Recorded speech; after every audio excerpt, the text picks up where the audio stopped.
Mirror syndrome.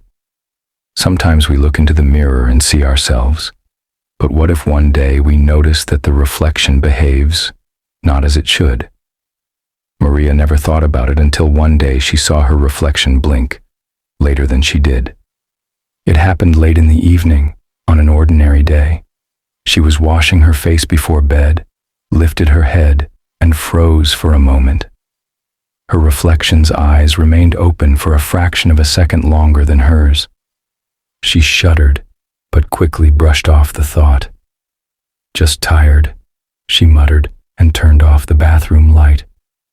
But as she turned away, it seemed to her that the mirror was still shimmering in the darkness, as if something was moving in it. That night she had strange dreams, blurry images, a mirror, and herself in it, but not really her. The next morning everything seemed normal. Sunlight filtered through the curtains. The coffee maker hummed, filling the room with the smell of fresh coffee. Maria brought the cup to her lips and accidentally glanced at the window. The reflection in the glass looked normal, but it raised the cup later than she did. She turned away sharply, her heart pounding. Just my imagination. I wasn't looking directly. She decided not to pay attention to it anymore. But with each passing day, the situation got worse.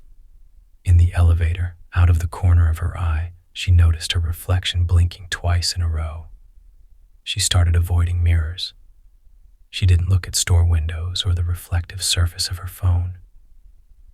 But in the evening, she couldn't resist. She stood in front of the bathroom mirror and stared into her reflection. At first, everything seemed normal. She slowly raised her hand. The reflection did the same. She tilted her head. The reflection repeated the movement. Then she blinked, but her reflection did not. Her heart clenched. She froze, and then the reflection smiled. Maria's lips remained still, but her copy in the mirror looked at her with a creepy, distorted grin. Maria screamed and jumped back.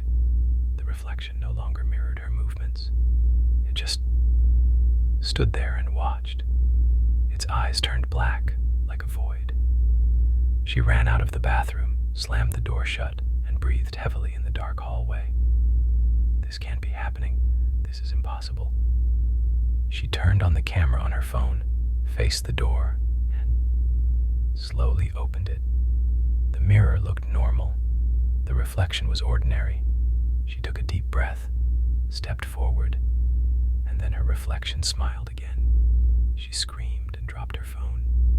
The lights began to flicker.